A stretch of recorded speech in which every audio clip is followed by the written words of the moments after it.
तर स्टुडंट आपण पाठमागच्या लेक्चरला x86 family म्हणजे प्रोसेसर जे आहे त्याचे कंपॅरिझन बघितलेले. तर 5 कंपॅरिझन बघितले. कुठले कुठले? 8086, 80286, 80386, 80486, 80586 अशा पद्धतीनं आपण त्याचा डिटेल स्टडी किंवा फ्युचर्स कंपॅरिझन आणि डिफरन्स सुद्धा बघितले.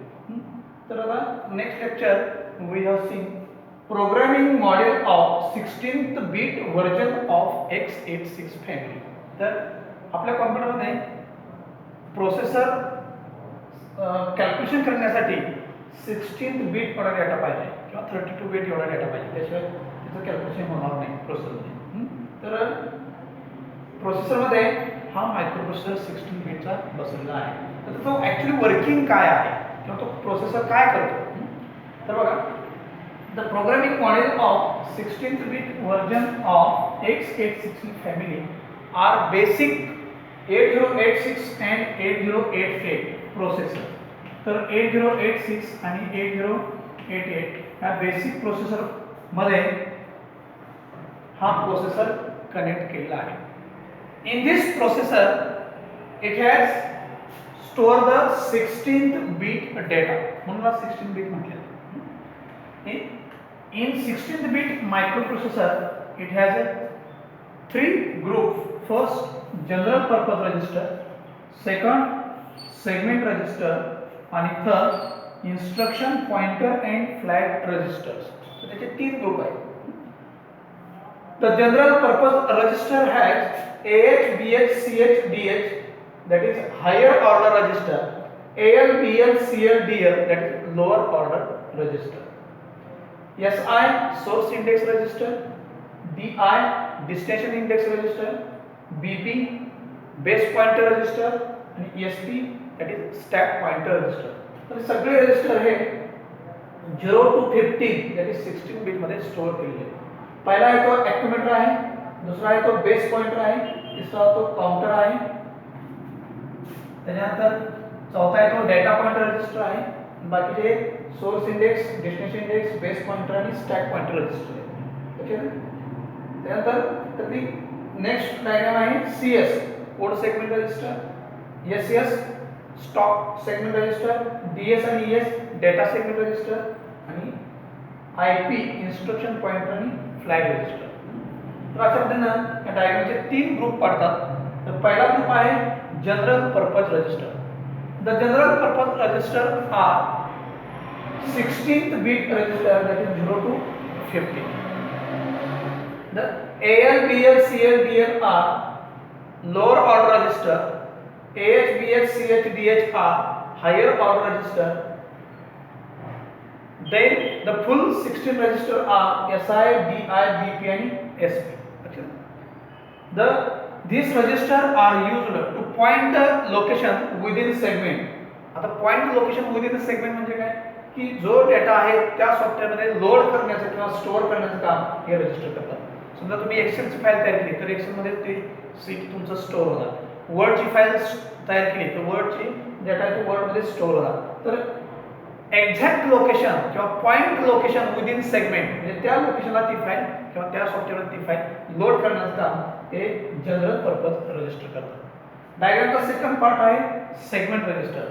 The second group of register is segment register. It consist of CS, SS, DS and ES registers. These registers are used to manage the operation with external memory. जे काय तुम्ही कॉम्प्युटरला process करण्यासाठी operations देत आहे किंवा प्रक्रिया, ऑपरेशन म्हणजे आपण प्रक्रिया म्हणतो, आणि जे काय प्रोसेसिंग क्रिया आहेत ही प्रोसेसिंगच्या सर्व क्रिया या रजिस्टरमध्ये केल्या जातात. काय सांगितलं? To manage the operation with external memory. डायग्रामचा थर्ड पार्ट किंवा थर्ड ग्रुप आहे instruction pointer and flag register. Instruction pointer register are used to execute the instruction sequentially. जे आलेले इन्स्ट्रक्शन आहेत ते वन बाय वन सॉल्व करण्याचा register प्रयत्न करता जातो इन्स्ट्रक्शन पॉइंटर रजिस्टर. आणि last flag register. The flag register are used to check the data condition that is true all false.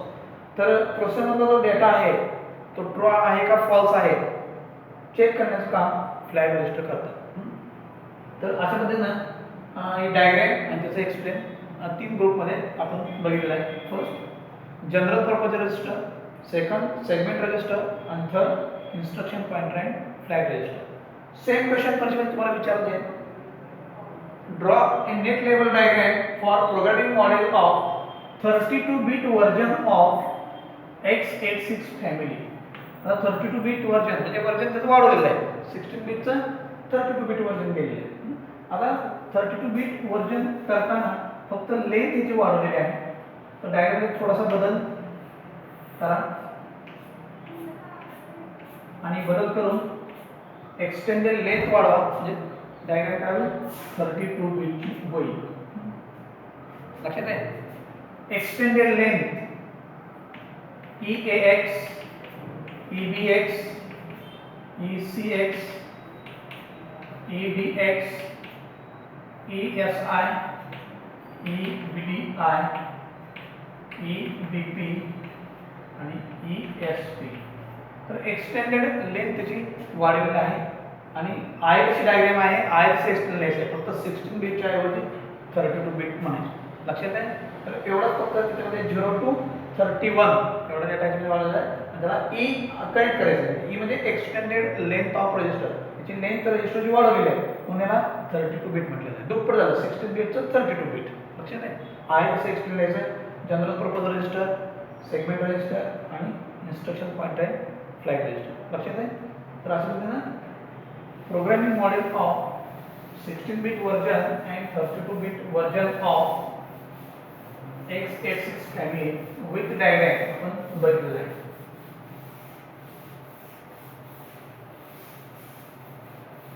आता परीक्षेमध्ये या चॅप्टरमधला लास्ट क्वेश्चन विचारला जाईल. Explain the advantage of Pentium microprocessor. तर पेंटियम मायक्रो प्रोसेसरचे ॲडव्हान्टेजेस, Pentium microprocessor त्याचे ॲडव्हान्टेजेस. फर्स्ट ॲडव्हान्टेज आहे dual pipelining. Dual pipelining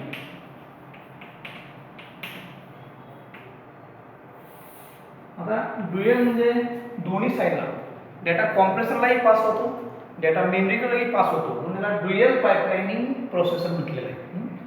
this is superscalar dual pipelining Pentium microprocessor. तर सुपर स्कॅलर जो आपला कॉम्प्युटर आहे त्याच्यामध्ये ड्युअल पाइपलाइनिंग प्रोसेसर बसवला जातो. डेटा मेमरीलाही कनेक्ट होतो आणि डेटा इनपुट आउटपुट सेक्शनलाही कनेक्ट होतो म्हणून याला ड्युअल पाइपलाइनिंग म्हटलेलं आहे. सेकंड ॲडव्हान्टेजेस बघितलं on chip catches. On chip catch. On chip catch जर बघितलं तर डेटा कॅप्चरिंग पॉवर ज्या कॉम्प्युटरमध्ये जादा आहे त्याला म्हणतो आपण ऑन चिप कॅच. म्हणजे ज्या कॉम्प्युटरचं बायनरीमध्ये फास्ट रूपांतर केलं जातं त्याला म्हणतो code. The data and code on chip catches can improve the processing speed of micro processor. म्हणजे काय त्याचं स्पीड ज्या कॉम्प्युटरमध्ये वाढलेलं आहे त्याच्यामध्ये फास्ट कोडिंग सुद्धा केलं त्याला म्हणतो ऑन चिप कॅचेस. आणि थर्ड ॲडव्हान्टेज आहे branch prediction. Branch prediction. The Pentium processor are to be solved the instruction to the conditional instruction. जे अर्ली इन्स्ट्रक्शन आहेत ते फास्ट सॉल्व करणे त्याला म्हणतो आपण टू सॉल्व द इन्स्ट्रक्शन सूचना. आणि लास्ट आहे काय 64 bit data bus. 64 bit data bus. Capturing power जी आहे ती त्याची वाढवलेली आहे किंवा कन्व्हर्जनची पॉवर वाढवलेली आहे म्हणून 64 bit data bus. The Pentium processor has to store the 16th bit data on a data bus at a higher speed of computers. लक्षात आहे जो डेटा आहे तो फास्ट स्टोअर करण्याचं जे ठिकाण आहे ते 64 बिट डेटा बस. लक्षात आहे. तर या चॅप्टरमध्ये आपण काय काय बघितलं इंटेल x86 फॅमिली मध्ये आपण पाच प्रकारचे प्रोसेसर बघितले. कुठले कुठले? 8086, 80286, 80386, 80486 आणि 80586. आज आपण 16th bit version of X86 family त्याचे डायग्राम आणि एक्सप्लेन बघितलं. त्यानंतर 32 bit version of X86 family त्याचे डायग्राम म्हणजे एक्सटेंडेड लेंथ आपण वाढवली, त्याचे एक्सप्लेन सेम आहे. 16 बीट आणि 32 बीट सेम एक्सप्लेन लिहायचं आहे परीक्षेमध्ये. आणि पेंटियम प्रोसेसरचे 4 ॲडव्हान्टेजेस बघितले. कुठले कुठले? Dual pipelining, on chip caches, branch prediction आणि 16 बीट डेटाबेस. तर आता हा 4 मार्काचा टॉपिक संपलेला आहे. त्याच्यामध्ये 3 ते 4 क्वेश्चन आपण डिटेल बघितलेले आहेत. कुठला टॉपिक संपला आपण? Introduction in Intel X86 family. Intel हे कंपनीचं नाव आहे. तर प्रोसेसर कसे डेव्हलप केले त्याच्यावर आपण 3 ते 4 क्वेश्चन बघितले. ओके.